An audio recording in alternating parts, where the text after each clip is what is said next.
So this Josh is going to be all about what is sin? How do you define it? What happens when you decide not to sin anymore? All that good stuff. But first things first, we have to know exactly what sin is. That's the main question after all, correct? Well, we can look at some modern definitions that some people have tried to define sin as. For instance, if we look at the Baker's Evangelical Dictionary of Biblical Theology, big long title, but anyways, they define sin as sin is a riddle, a mystery, a reality that eludes definition and comprehension. Now, as we go throughout tonight's drosh and teaching, try to keep this in mind and see if this is really so. Because we're going to be getting into a lot of scripture, and there's going to be a lot that we did not get into. But like always, if you'll go down below, whether you're watching on a video platform or listening on an audio podcasting platform, down below in the description is a link to the article post for this drosh. And if you click on that, you can get the on-demand video. You can get the slides that you see here on your screen that you can go through at your own pace. You can also get the notes that we took for this subject and a transcript as well. But in those notes, there'll be so much more that we did not include in tonight's drosh, just for the sake of brevity. So go check it out today. You can also find that by going to godhonesttruth.com and clicking on the link or the post for this drosh. So Baker's Evangelical Dictionary of Biblical Theology says that sin is a riddle, a mystery, a reality that eludes definition and comprehension. So that's one thought about sin. GotQuestions.org, in the beginning of their article, they actually do define sin correctly, but later on down, they try to divide it up into three different types of sin: inherited sin, imputed sin, and personal sin. So this is how a particular website is defining sin. Billy Graham says about sin that a sin is any thought or action that falls short of God's will. God is perfect, and anything we do that falls short of his perfection is sin. So that sounds pretty good. It probably agrees with a lot of what we know already, but it's extremely vague. It's not really a concise, specific definition of sin. Now, of course, if we want something more specific, we can always look in some of the more secular defining authorities, if you will, such as Merriam-Webster. We look in the definition for sin in the Merriam-Webster dictionary. It defines sin as an offense against religious or moral law, an action that is or is felt to be highly reprehensible, an often serious shortcoming, a transgression of the law of God, a vitiated state of human nature in which the self is estranged from God. So they have various nuances here, but it does get more specific than what really Billy Graham had stated earlier. But for us and the way we believe and how we determine doctrine all comes from the word of Yahweh. It all comes from Scripture. So let's look at Scripture to get a better idea of what sin is. Now, if we go back to the very beginning, at the story of creation, do you remember what the first command was? That first command comes to us from Genesis chapter 1, verse 28. And Elohim blessed them, and Elohim said to them, "Be fruitful and increase, and fill the earth and subdue it, and rule over the fish of the sea, and over the birds of the heavens, and over all creeping creatures on the earth." A lot of you might have been thinking, well, the first command was don't eat of the fruit. But no, the first command was to be fruitful and increase. And I'm using this word command intentionally because it was a command, and commands are going to be very instrumental in tonight's drosh and understanding what sin is. We're actually given the command for Adam and Eve to not eat of the fruit in Genesis chapter 2, verses 16 through 17. And Elohim commanded the man, saying, Eat of every tree of the garden, but do not eat of the tree of the knowledge of good and evil. For in that day that you eat of it, you shall certainly die. So here, Adam and Eve have already got a couple of commands. This is even way before Mount Sinai, way before what most people would consider to be the Torah. So they've already got commands here at the beginning of creation. They're told to be fruitful and multiply, and they're told not to eat of the fruit of the knowledge of the tree of good and evil. That's also a mouthful, but we made it. Then we see in Genesis chapter 3, verse 6, and the woman saw that the tree was good for food, that it was pleasant to the eyes, and a tree desirable to make one wise. And she took of its fruit and ate, and she also gave to her husband with her, and he ate.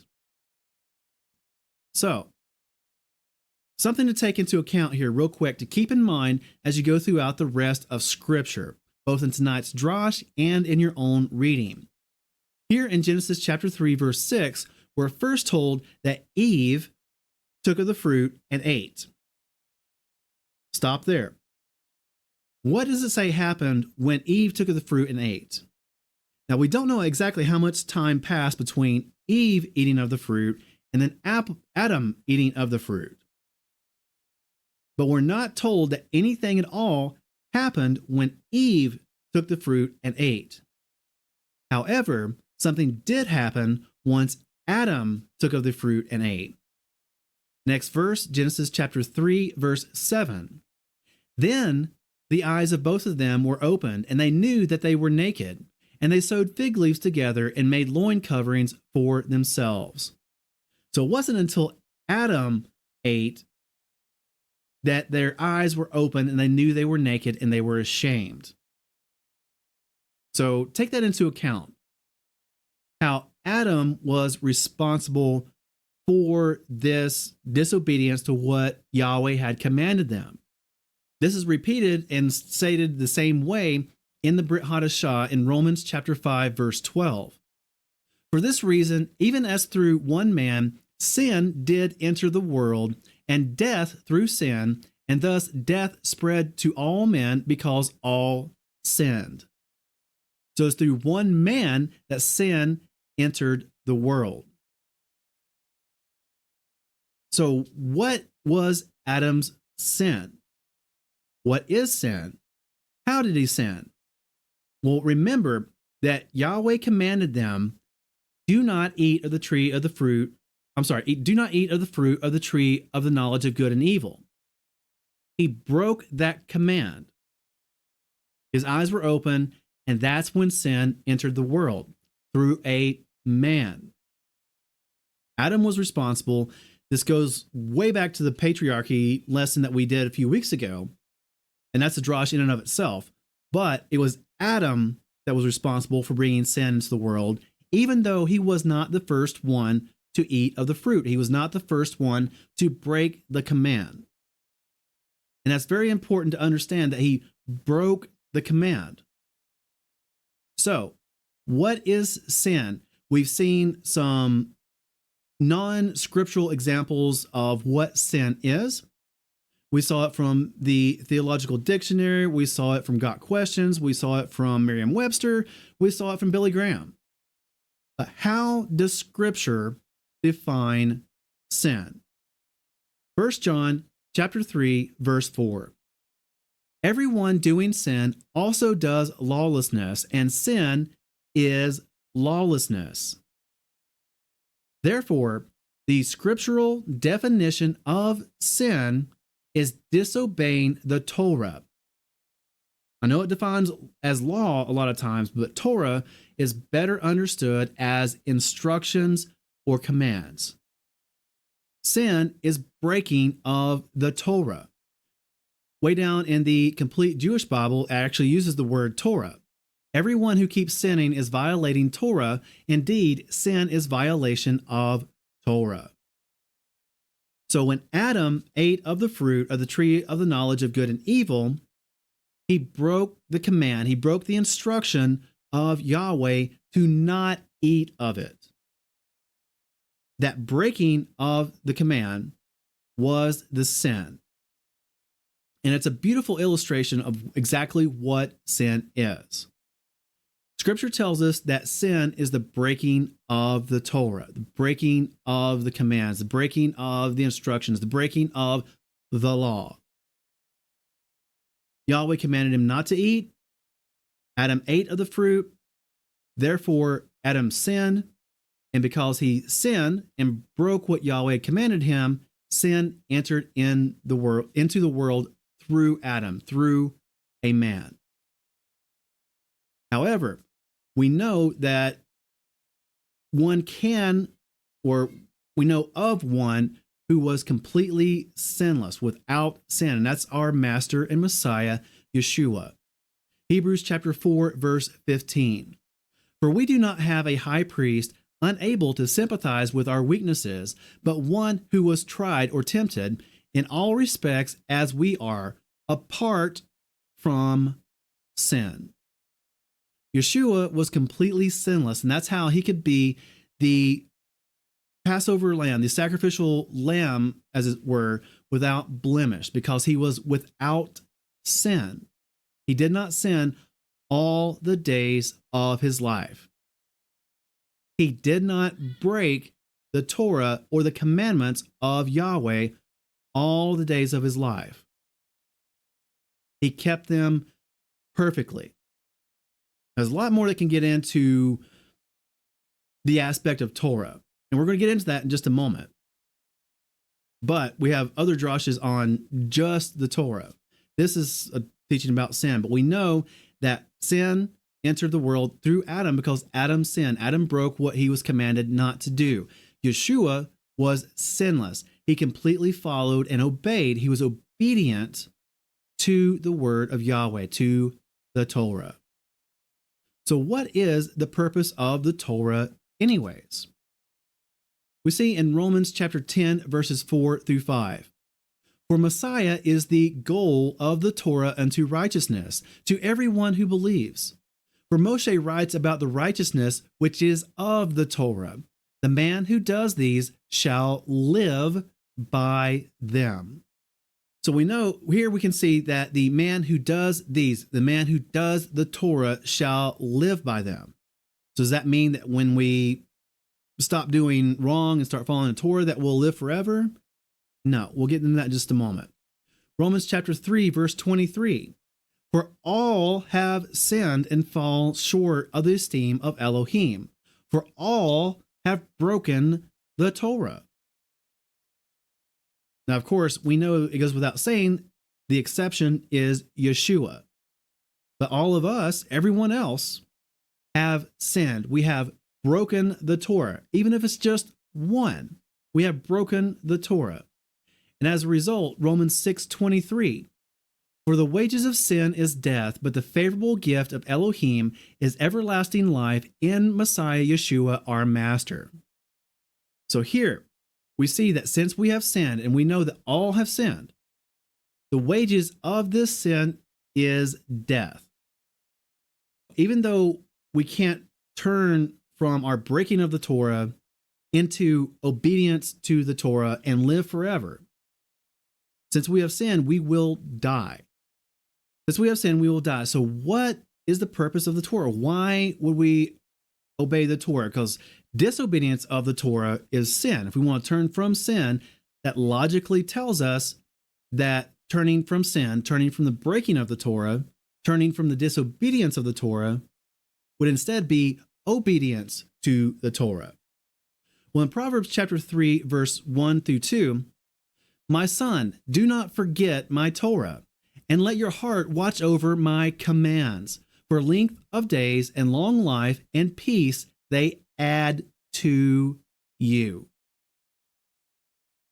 So yeah, in a sense, you can add years to your life. You can add wellness. You can add blessings and prosperity to your life by being obedient to the Torah.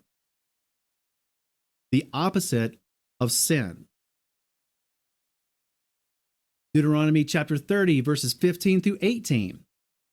See, I have set before you today life and good, and death and evil. in that I am commanding you today to love Yahweh your Elohim, to walk in his ways, and to guard his commands and his laws and his right rulings, and you shall live and increase. And Yahweh your Elohim shall bless you in the land in which you go to possess. But if your heart turns away and you do not obey, and shall be drawn away and shall bow down to other mighty ones and serve them, I have declared to you today that you shall certainly perish. You shall not prolong your days in the land which you are passing over the Jordan to enter and possess. So again, we've got this idea, we're told here in Deuteronomy, that obedience to the Torah is life. You shall live and increase if you guard his commands and his laws and his right rulings. Deuteronomy chapter 11, verses 26 through 28. See, I am setting before you today a blessing and a curse. The blessing when you obey the commands of Yahweh your Elohim, which I command you today. The curse if you do not obey the commands of Yahweh your Elohim, but turn aside from the way which I command you today, to go after other mighty ones which you have not known. Now we're told in the Brit Hadashah that the wages of sin is death. Sin is breaking of the Torah. The wages of breaking the Torah, the wages of disobeying the Torah is death. We're told very much the same thing here in Deuteronomy, that if we do not obey, if we are disobedient to the Torah, there's curses. Now, if you go throughout this section, especially the first 5 books of the Torah, there are sections where it lists out a whole bunch of curses and a whole bunch of blessings if you obey. So you've got 2 options. According to Scripture, you can disobey, which is sinning, or you can obey, which is life. When you obey, there are blessings. When you disobey, there are curses. And that is the purpose of the Torah, to bless you, to guide you. For the Torah is perfect, as the psalmist says. So Torah is life. So let me rephrase that. Obedience to the Torah is life, and disobedience to the Torah is death. For the wages of sin, breaking the Torah, is death.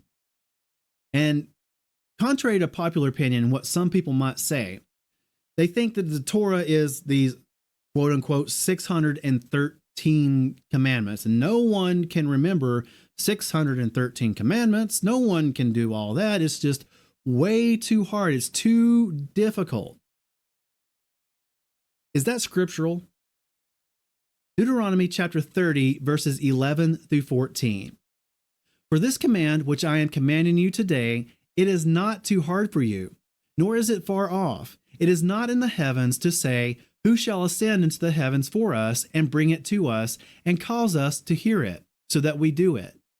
Nor is it beyond the sea to say, who shall go over the sea for us and bring it to us and cause us to hear it, so that we do it. For the word is very near you, in your mouth and in your heart, to do it. So here we have one witness saying that it's not too hard. It's not far away, that you got to go get it. It is not too difficult. But by the mouth of 2 or 3 witnesses, let a matter be established. So we go to 1 John chapter 5, verses 2 through 3. By this we know that we love the children of Elohim, when we love Elohim and guard his commands. For this is the love for Elohim, that we guard his commands, and his commands are not heavy. They're not burdensome, as some translations put it. So even in the Brit Hadashah, it's telling us that his commands, his Torah, his instructions are not too heavy. We can do them. And those of you out there who have been in this messianic way of thinking for a while, who are striving your best to obey the Torah, learning more and more each day, you know for yourself, it's not too hard. It's not too hard to cut out pork and shellfish. At first, it may be a little strange because you're just used to it. It's a habit, but it's not too hard. It's not too hard to take off on Shabbat and lay around, spend time with family, take a nap, spend time with a congregation. Read the word, get into deep study and fellowship and discussion with brothers and sisters in the faith about a topic or a passage. That's not too hard. So no, his Torah is not too hard. And once again, get into this whole 613 commandments thing.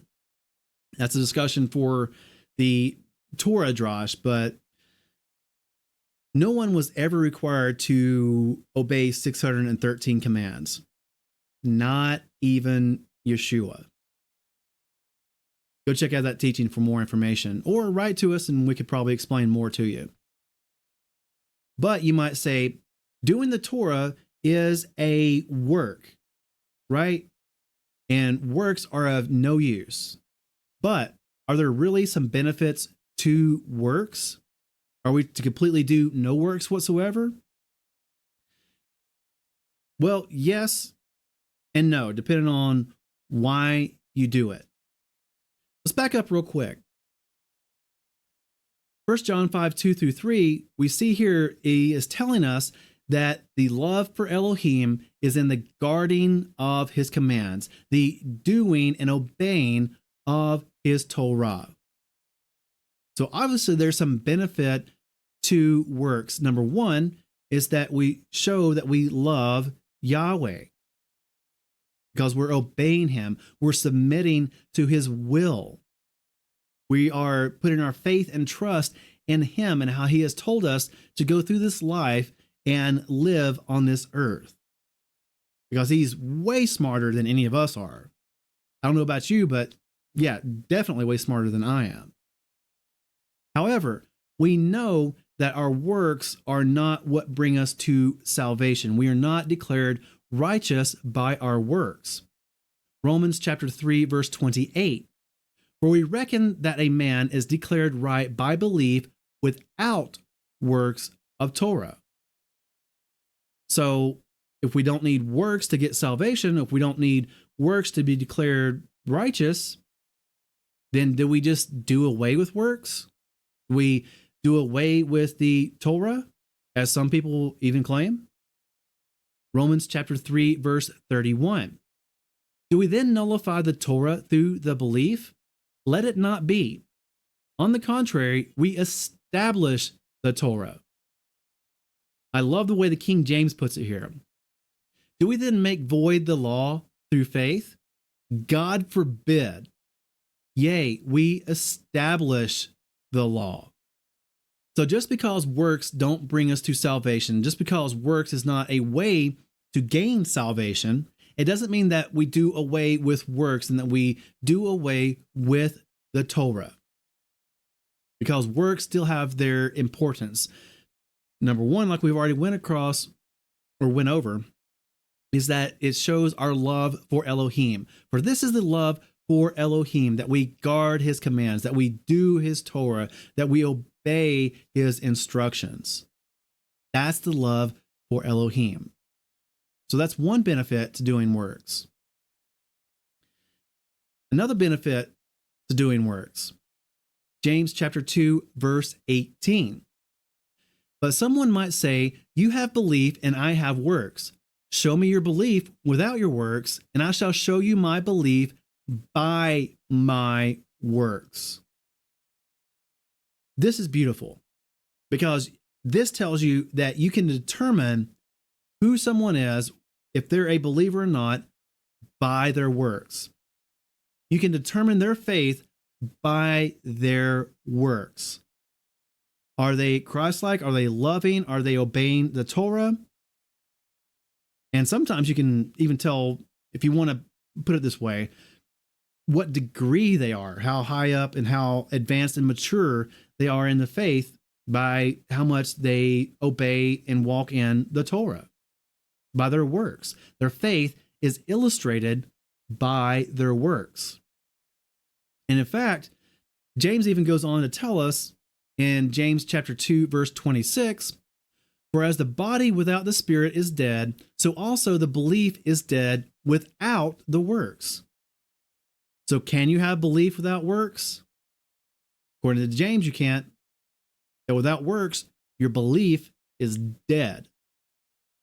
And what works do we do? Do we do the works that we decide to come up with? That would be blind leading the blind. Do we do the works that our local church, whatever church we go to, comes up with? Well, no, because they're fallible just like we are.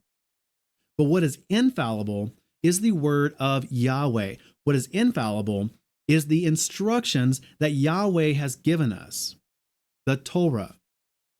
He's put it out in his scriptures. All we have to do is be obedient and submit to his will. And his will is his Torah. So again, works, guarding the commands of Yahweh, obeying the Torah, shows our love for Elohim. It illustrates our faith. It shows that we actually have belief and that our belief is alive. And it goes back to what Yeshua taught. By their fruit they shall be known. That you shall know them by their fruit. Are they producing the fruit of Torah, or are they producing the fruit of worldliness? Are they producing the fruit of whatever denomination they're a part of? We should be producing the fruit of Torah. That's what we're told in Scripture. It's a way of serving Yahweh. We're told that's how we show our love for Elohim, that we keep his commands. And we cannot serve two different masters. We cannot serve Yahweh and his commands and the world and the world's commands. We cannot serve Yahweh and his commands and the church and its commands. It just does not mix. Even Yeshua tells us this. Luke chapter 16, verse 13. No servant is able to serve two masters, for either he shall hate the one and love the other, or else he shall cling to the one and despise the other. You are not able to serve Elohim and Mammon. Now in this verse, he's saying that you cannot serve Elohim and money or wealth. But the principle applies to just about everything, because he says you cannot serve two masters. Regardless of who the other master is, you cannot serve Elohim and another master. They're incompatible. Either you're doing the instructions of someone else, or you're doing the instructions of Yahweh. But as we're told in Joshua, as for me and my household, we will serve Yahweh. So in summary, sin is defined as the breaking or the disobedience of the Torah of Yahweh. We're told that all have sinned, all have broken the Torah, all have been disobedient to the Torah. And the wages of sin is death.